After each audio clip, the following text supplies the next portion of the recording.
For this next conversation, and we get more time with it, which is wonderful. The unemployment crisis, not that the subject is wonderful, but the unemployment crisis in South Africa is the #1 priority for economic policy in the new government, as it has been for government since 1994. What is less clear and highly contested is what should be done to solve the problem.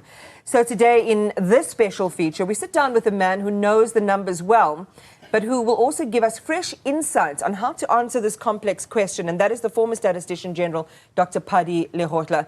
Dr. Lehotla, thank you for your time this morning. Really, really do appreciate it. So we have this opportunity for Thank this you very much. longer and less rushed conversation, because I know you hate I'll need 2 hours. Listen, we negotiated at least 30 minutes, so we're lucky there. Okay, we've broken it up into 4 sections, so I want to work through them quite methodically. We sort of set the scene around the unemployment conundrum in South Africa. So let's start there with that unemployment problem. We have fewer people employed in South Africa in the age groups that count in 2024 as compared to 2008 in a growing population of young people. And the reason we're starting there is because that should be the engine room and the labor, the muscle that we can use to power our economy. So explain how you see it. Well, you started by saying it's the #1 priority. Why has it remained stuck for 30 years is a priority? It means it's not a priority. The facts suggest that it is not a priority. Perhaps I could I've got a few slides. Slide number 3 will illustrate this more graphically. In 2008, and they can put that slide number 3 there. In 2008, there were 4.8 million people employed in the age group 25 to 34, 4.8 million. In 2008, there were 1.6 million people employed in the age group 15 to 24. Fast forward to the last quarter of this year, the third quarter of this year. So the third quarter of this year, the numbers are 4.7 million for those who are 25 to 34, and remain 1 million for those who are 15 to 16. It's gone down. So now, can you tell me that then youth is a priority in terms of employment? Or is employment a priority at all? Is unemployment, dealing with unemployment, a priority? It is not. The evidence suggests otherwise. Let me just pop in there, Dr. Lehotla. So we're asking our team to show our viewers that slide, which maps the decline over the last the last years since 2008.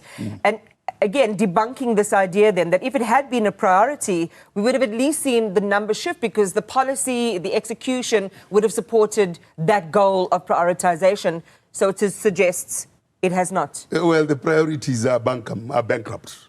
Yeah. They are devoid of any evidence. They are devoid of any forward-looking process. They are devoid of foresight. Once your policy doesn't have foresight and doesn't have future proof, then it's not worth the paper it is written on. And this is what we are seeing now. So, again, and we'll bring up those slides as and when we can. So we're trying to build this conversation to show our viewers just the statistical data that underpins, and we should be evidence-based in our responses. Well, it's rhetoric. Everybody says we are evidence-based, we are numbers-based. We are not. Oh, the slide is up there. Yeah. So you can see for the lower part of the bus, or you want me to stand there? I can just... No, you be seated. Yeah. You can just point, because that's what our viewers are seeing right now. I see. All right. Yeah. So you see the lower bar here, the lower bars at 25 to 34 and 24 to 15 to 24. The numbers for those, that's where you had over 4.8 million in 2008. The one bar shows 2008, the other one shows 2024. So you are looking at 16 years later, you have fewer people employed in those bars compared to 2008 for those two groups. The only growth that has happened is for those who are 35 and above. So when a young person who is unemployed, I keep rabbits. Yeah. When I have not fed them, they eat their young ones. Wow. I didn't know that about rabbits. They do. So are cats. So are South Africans. Wow, that's a powerful statement. That's as profound as this is. We have eaten the future of our children. Dr. Lehohla, the next three pieces that we're talking about are meant to answer the complex question of how we change this outcome, right? So we're going to be talking about growing the informal sector, for example. We'll talk about buying black. We'll talk about the colonial and apartheid legacy around education. Should we move forward from those points?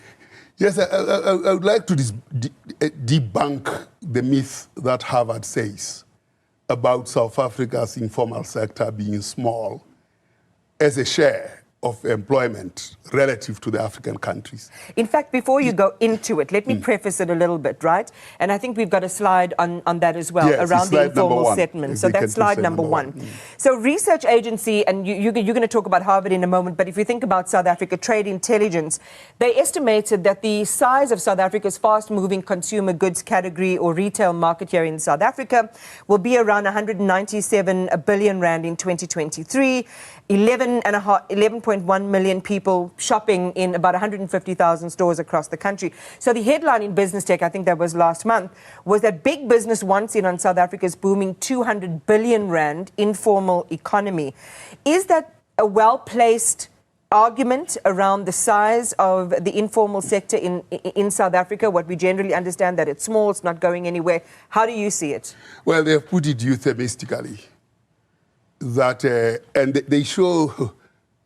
Let me put the Harvard argument first, okay, and then we'll come to this issue, which glorifies what big business is doing, which is going into the informal sector, small as it is.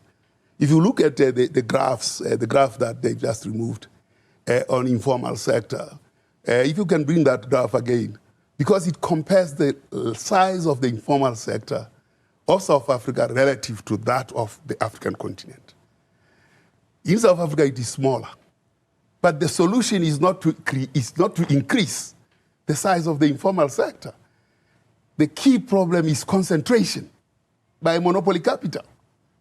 That's where it is. But Harvard wants to sketch that issue and blame it on the small size of the informal sector. There's no way you can grow an informal sector when you have concentration. The concentration has been there for years, and you have vertical integration of the value chains. So to suggest that we can create informal sector to break those monopolies is very naive. In fact, Harvard cannot be naive in these things. Let me again ask my team to bring the graphic that we've just played. I think it's graphic number one. Graphic number back up onto our screen so that it can show illustratively what Dr. Lehohla is talking about. There it is again, yes. Dr. Lehohla. The first slide is that of South Africa. You can see the top bar, which is blue, is the longest. And then the yellow, which is basically the informal sector, is the smallest in South Africa. You can see those yellow bars following on the blue ones. The blue ones are your chain stores. In South Africa, they are the biggest. You know what's interesting? Can I just add, because we're the most industrialized nation on the African continent. Yes, indeed. Yet we see our African counterparts have the informal sector larger than the formal sector. Now, Harvard wants us to go to be like the African countries. The analysis is wrong. It's fundamentally flawed. Because through industrialization, you create a formal sector. Now they want to informalize as a solution. It can't be. The problem there is it's the size of the monopolies. It is that which is the concentration. And we have to deal with the concentration. And of course, that concentration that we talk about is the last point when we say buy African. That is how we will deal with these monopolies. But what you see there is the reality of the informal sector across the continent, where South Africa has the smallest. Harvard says we must grow the informal sector. You can't grow it out of concentration. You can't grow it out of when we have gone past that stage. Those stages of development shows that you go up that ladder. In South Africa, unfortunately, it was accompanied by monopoly capital. That's the concentration. Let's talk about monopoly capital in South Africa, because it's become a swear word depending on who's saying it. There are also, different ideas around what monopoly capital represents in South Africa. So in order for us to have a balanced and equal conversation, we need to make sure that our meaning and our understanding of the term is aligned. What do you mean when you refer to monopoly capital? Well, in a capitalist society, concentration of industrialization is in the hands of the few. And it increasingly becomes that way.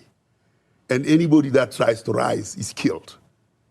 Remember the story of Pepsi and Coca-Cola in 1993, or was it 1994? Where Coca-Cola actually deprived Pepsi the bottles, and it couldn't bottle its Coke. And we call that free competition in the context of Milton Friedman, that we are all after profit. So capital always seeks ways of undermining competition at all times. It's not pro-competition, it wants to undermine it. And here in South Africa, it has been white and has been concentrated. And that's what you see from this data from the International Comparisons Program, Africa, where you see concentration. And it is vertical. The concentration is vertical. The value chains are vertical. Is there a slide you have in mind that you want us to project? That first slide, that shows that vertical concentration. So that's our structure of the economy. And what we are trying to deal with, the way we are trying to deal with that is to actually go around the drum instead of actually cracking through the drum. So Harvard's suggestion that we should increase the informal sector, it's in practical, it's not implementable because that concentration already exists. There is a path to deal with that kind of thing. And one of those things is when you look at your education, which we have paid very little attention to. Let me preface the education question then, because it is a sore topic in the context of South Africa's both colonialism and apartheid. And I think in a lot of discussions we've been having recently is we can't simply measure history, from a particular point. We need a lot more context in order to understand where we are generationally now in South Africa. So you had the education legacy of colonialism and apartheid in South Africa. It stunted educational development and the education goals of several generations in South Africa. In 1954, then PM Hendrik Verwoerd said that it was a waste of time, for example, to teach mathematics to a black child. How did that type of education affect the fate of the black community in South Africa? And I know based on our pre-conversation that you also want to bring in the trajectory comparatively that the Indian community made in forging their own education destiny from the 1950s. Indeed. I mean, if they could put up slide number 5, you will see that. What is very important here is to understand that there's no intergenerational value accruing to the colored and the black community. Absolutely none.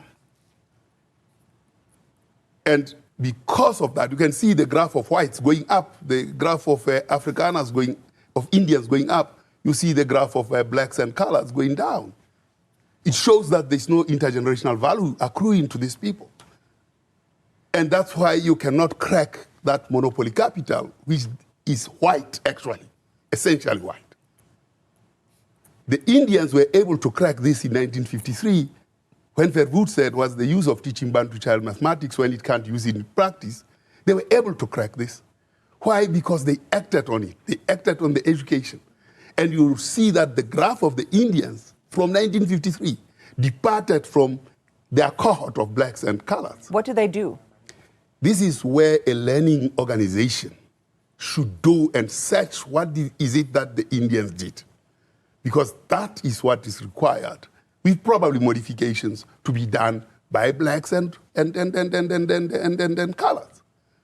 But the result of that, 70 years later, or rather 70 years later from 1953, is what you see in that graph of the Indians. I mean, if you look at this graph of the Indians here, you can see it is going up.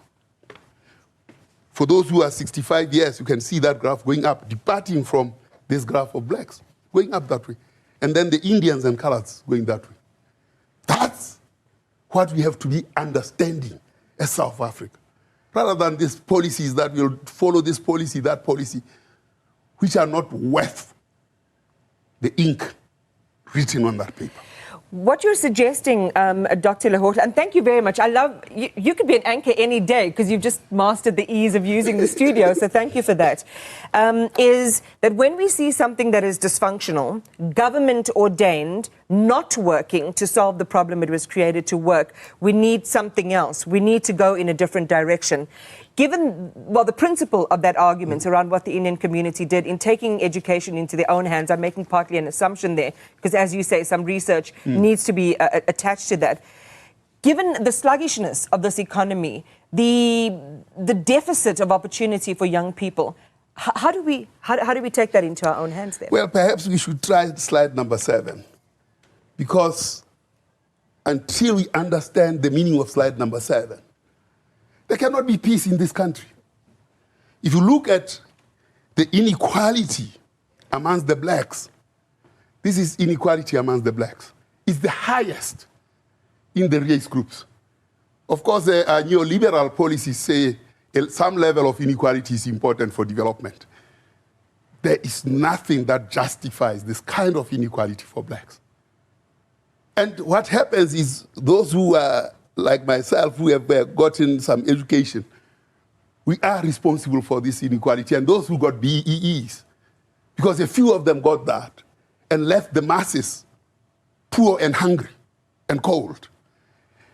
This level of inequality in South Africa, with this level of inequality, you cannot have peace. Well, particularly amongst one race group. This is the inequality amongst whites. These guys managed to drink their wine and whiskey without fighting over mkompoti here. So this is the problem, and that problem is anchored in education, it's anchored in this neoliberal policies that we have followed. And this is not going to change. Okay, so let me put it to you then, this particular perspective. Black ownership of businesses in South Africa, I think this is 2022 is the last number that I've got, 30%. We are the most industrialized nation on the continent, we've said that already, but we can't command majority ownership. How is this possible when more than 500 triple BE deals worth more than 600 billion rand aim to facilitate the transfer of ownership to black people? That's what has created that level of inequality amongst blacks. That is its effect. And now generating lack of peace amongst black people. It is too small. It is a pick and choose. It is not a national movement. It is not well designed. It is not well thought through. It doesn't have future proof. Because if we future proofed that, we would have seen that its effect will be that one. So when you don't have future designs, design thinking and systems design, go to government, go to the president's office and say, show me your planning system. He doesn't have it. What does it look like? What should it look like? A planning system should look like minus apartheid. You know, when a man by the name of Paddy, I forget his surname, when we got into government in 1996, and I was at StatsSA, I just joined from Bophuthatswana, where I headed the statistics office there for over 13 years. He said to me, you know, I have this system that Pigbota was using to plan. I don't know where I should take this. Can StatsSA inherit it? Mark Organ had already said no, who was my head of office. I also said, you know, this thing belongs to planning. It doesn't belong here at StatsSA. We didn't have a credible planning system since that time. Of course, President Mbeki had this PICAS, Policy Coordination and Advisory Services, which was trying to recalibrate that from 2002. But when Msholozi came in, he started this National Development Plan, and then the National Planning Ministry, or whatever it was called.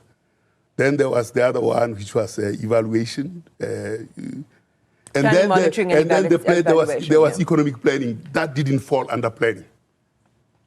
So it was distribution of loyalties, right, instead of actually going into a systems-based thinking Yeah. That's why the NDP has been a serious flop. I mean, nobody bothers about it.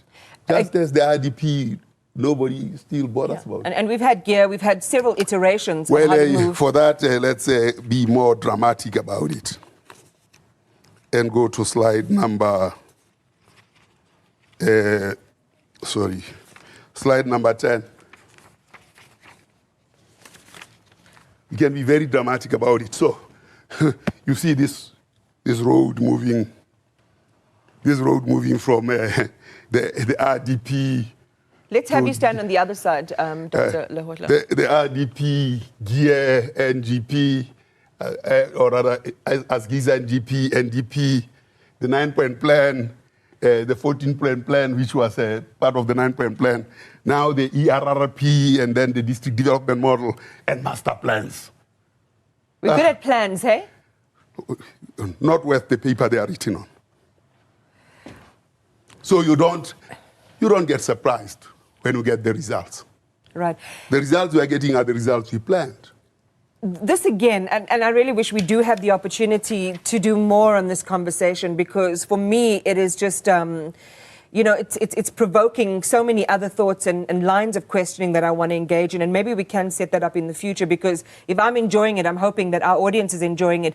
A big call, because this is the note we want to end on, the big moral call you're making, Dr. Lehohla, given all of this and the can-do-ness that South Africans must engage in now, is for black people to create our own wealth. You ask why we are withholding our money. You ask why we are looking for someone to save us. How, in your opinion, are we missing the opportunities to create wealth when the environment doesn't seem to be conducive for wealth creation? How many minutes do you have? Because I think I need one more slide. We can do. We'll give you 4 minutes Let's go to 6. Slide 6. Because slide 6 is the most telling slide. You see, this particular slide tells a tale of what has happened since 1994 to 2016. I could reproduce this slide for 2024. You can see how this part of colors and blacks got stuck through time. You can see how that slide grew. You see, that's growth. And who does that represent? That's white, and this is India. Right. And Indians are catching up. And why are they catching up? Because they did something in 1953 when Verwoerd did what he did. Now you can see how these... So blacks are stuck, the gramophone. Yeah. And the record, when it has a groove. This is what is happening to the coloreds and the blacks. This is the people that are skilled in the workforce. The proportion of the skilled in the workforce as a proportion of their own population group. It's stuck. When it's stuck like that, it cannot go forward. Absolutely not. And this is what has been the return for democracy. It was not only democratic dividend, it was also a demographic dividend. For blacks and colors, it's been disaster. So given that we're stuck in a rut, and I heard a profound saying many years ago, Dr. Lehohla, that the only difference between a groove and a grave is depth. Absolutely. And when we're stuck like that, that means we're dying. There's no growth, there's no development, we're not going anywhere. So take us back to the concept then of how we activate ourselves in this context. Well, there are a few things that have to be done. Our policies must have future-proof. And future-proof is what? Business, when it plans, it says, I'll make profit in year 2027. And then it goes to the market and says, here is the evidence of such happening. Now, in government, you don't have that future-proof. What they are hoping for after thumb-sucking is that growth will be better. I mean, if you think about Treasury saying that we'll grow by 1.1% this year, and the first quarter of the year was 0% growth, the second quarter was 0.3%, the third quarter was minus 0.3%. Sure. So it's zero now. Yeah. Can you get 1.1% growth in the last quarter? No way you can get that. So you need to model the future. And based on that modeling of the future, you've got to build scenarios. And those scenarios will tell you where you are going. In terms of the scenarios that we have built and quantified at Indulamete, clearly we said this country is going into Guaragwara. We have quantified those scenarios and we could show what set of policies were driving us into the Guaragwara scenario. So that in Klamati, so they basically yes.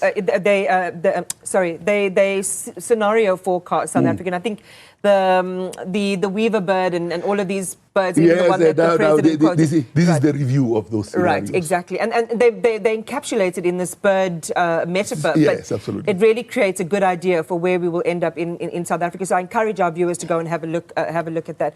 I've got to leave it there, but Dr. Lehotla, I just want to appreciate you coming in and sharing just these little nuggets of wisdom. I hope our viewers have enjoyed it. But what you are definitely suggesting is we've got to wake the heck up in South Africa, and we've got to ask better questions and hold the right people's feet to the fire. Well, if we do that, we wouldn't have closed Komati, and everybody, including the president, regrets why we closed Komati and not holding him responsible. What do you mean? What should have happened there? We should hold the people that closed Komati responsible. Because everybody says we shouldn't have closed Komati as though it closed itself. And then we ran short of electricity. This is the kind of society we have become. Absolutely idiots. We have become. We are backing at the moon instead of holding those who have to be held to account. I mean, I was driving from KwaZulu-Natal, the drought that is coming. The maize leaf is dry like I don't know what. And with that drought, there will not be food. We also don't have water, and we have not had electricity. And education is performing the way it is in this country. So one of the things that we are suggesting is we have to start buying black, because when we do that, we will be tapping on that monopoly capital that has verticalized itself and exploited the black buying power. But how do we do that? Are black products and services available in every sector? When you do that, you start your own. And where's the money going to come from? It's not a matter of money. It's a matter of coming together and doing what is right. Because what we have followed through at the moment has yielded the result we have seen from 1994 to 20, and it's left the black people in the same groove. Are we going to do that for the next 30 years? Are we going to do that through the government of national unity, where the policies are the same as the ones that preceded the government of national unity? This is the dilemma that we have. Dr. Padi Lehotla, you've left us with a mic drop moment there in our studio. I would rather have 10 of these discussions than 10 breaking news items, because I feel like this is the content that moves the nation. This is what the national dialogue should be about. When I said we should have a national dialogue before the election, it was for us to discuss these things, so that when we go to vote, we vote on these issues, rather than on people who are crossing sewerage and saying we will do this and do that without doing anything about the sewerage. Thank you very much. Dr. Padi Lehotla, it's been a joy and a privilege to have you with us. And perhaps as Newsroom Africa, we host our own national dialogue on these issues and host people who can share substantive arguments on South Africa's future and where we need to go and how we get there. Appreciate you. No, thank you very much. Great to have you. Thank you. Let us know if you enjoy that, because we want to do more of that kind of stuff. But if you don't like it, then what do we do? So let us know that you enjoy it at Newsroom 405. Still ahead, a number of live news items. It's possible we might even go to court in the next half an hour to an hour or so. So do stay with us. All will be revealed.